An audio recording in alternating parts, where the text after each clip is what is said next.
Bismillahirrahmanirrahim.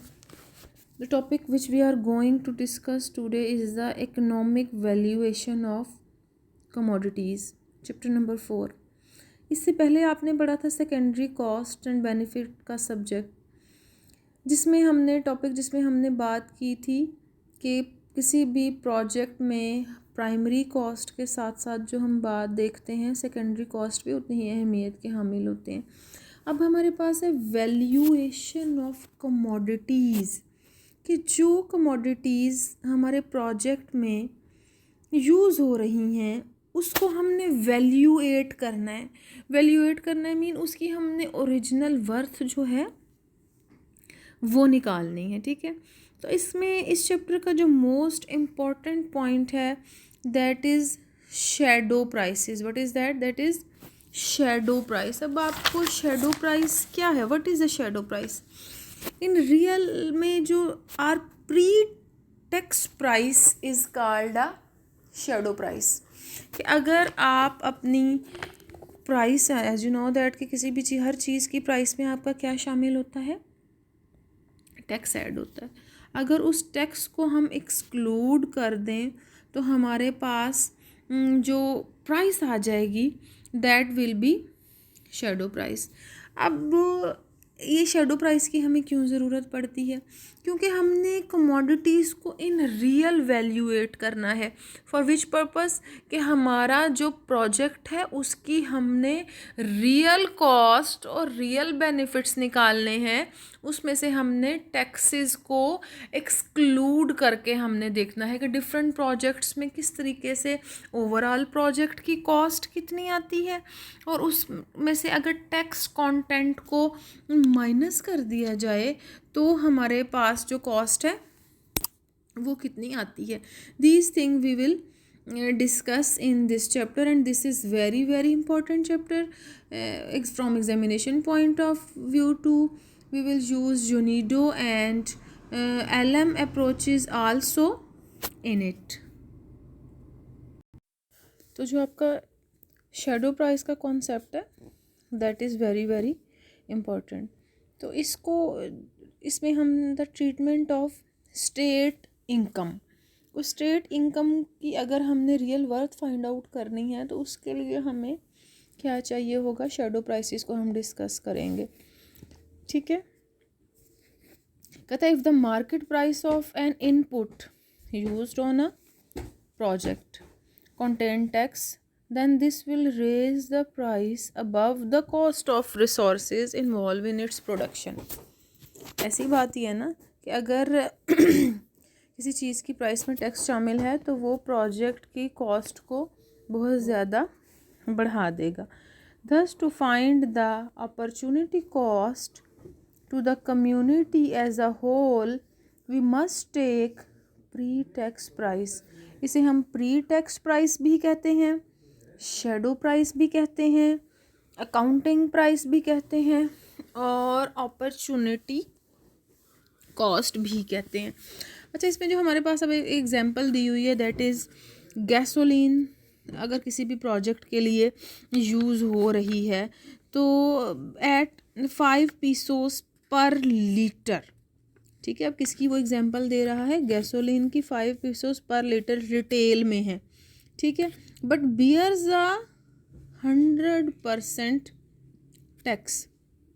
5 pesos is as you know that Mexico currency, pesos per liter retail, but bears a 100% tax. This means that the real resource cost would have been 2.5 pesos. कि अगर मैं कहूँ कि gasoline जो है 5 pesos पर litre है retail में, तो इट मीन्स कि उसमें टैक्स भी 100 और उसमें 100% टैक्स शामिल है। तो उसकी जो शैडो प्राइस हमारे पास आएगी, जो हमारे पास प्री टैक्स प्राइस आएगी, वो कितनी होगी, 2.5, and this is the appropriate cost to enter in the calculation. क्यों? तो जब हमने कैलकुलेशंस करनी है प्रोजेक्ट की कॉस्ट्स की तो हमने क्या करना है, उसमें प्री टैक्स प्राइसेस लेनी है हमने, या हमने उसमें क्या करना है, शैडो प्राइसेस जो हैं वो हमने लेनी है, ताकि जो हमारे पास है जो अप्रोप्रिएट कॉस्ट है वो हम कैलकुलेशन में एंटर करें। ठीक है, फिर आगे वो कहता है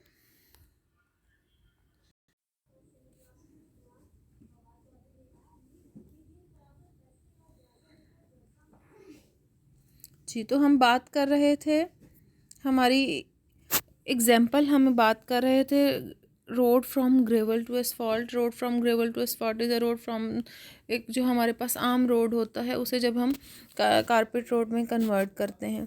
तो इसकी हम कैलकुलेशंस देख लेते हैं कि इस रोड सरफेस के इम्प्रूव होने की वजह से 20% कॉस्ट फॉर 50,000 व्हीकल्स क्या है, रिड्यूस हो जाती है।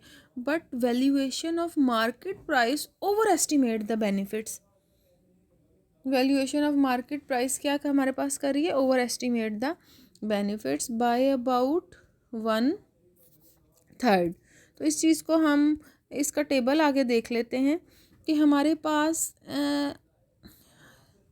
जो कंपोनेंट्स हैं वो हैं हमारे पास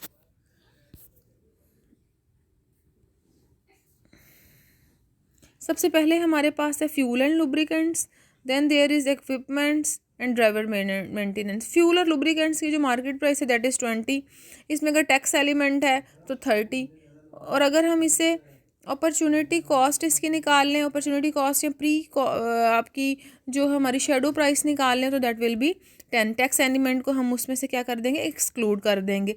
इक्विपमेंट एंड स्पेयर्स 10 है, टैक्स 4 है, shadow price is 6। Driver and maintenance market price is 20, there is no tax on it, and opportunity cost is also 20। तो टोटल जब हम करेंगे तो दैट विल बी 50। अगर अब हम इस 50 को 50,000 व्हीकल्स जो हमारे गुजर रहे हैं उसकी परसेंटेज निकालो तो that will be 2500 total, and saving जो हमें हो रही है 20%, that is the 5% market price के हवाले से। लेकिन अब हमने बात किसकी करनी है, हमने बात करनी है अपॉर्चुनिटी कॉस्ट की। तो अपॉर्चुनिटी कॉस्ट या शेडो प्राइस की वजह से ये जो आपकी आ रही है दैट इज़ 18,000 टोटल आ रहा है, और this is the 1/3 of the 2500, और इसमें जो हमारी सेविंग्स आ रही हैं दैट इज़ 3600। तो ओवर एस्टिमेट हो रहे हैं बेनिफिट्स मार्केट प्राइस की वजह से। और अगर शेडो प्राइसेस को हम देखें तो हमारे जो बेनिफिट्स हैं वो रिड्यूस हो जाएंगे। Hope so it will be clear to you people. Tomorrow next lecture will be the shadow price of traded goods. तो आपने जो फोकस रखना है वो अपना शेडो प्राइस पे रखना है। This is very very important topic. Shadow price mean pre tax price के जब भी हमने प्रोजेक्ट के कॉस्ट्स और बेनिफिट्स को मेजर करना है तो हमने उसमें शेडो प्राइसेस को देखना है। शेडो प्राइसेस और मार्केट प्राइस का डिफरेंस जो है हमने वो इस डायग्राम में देखा है। Hope so it will be clear to you all of you. Thank you.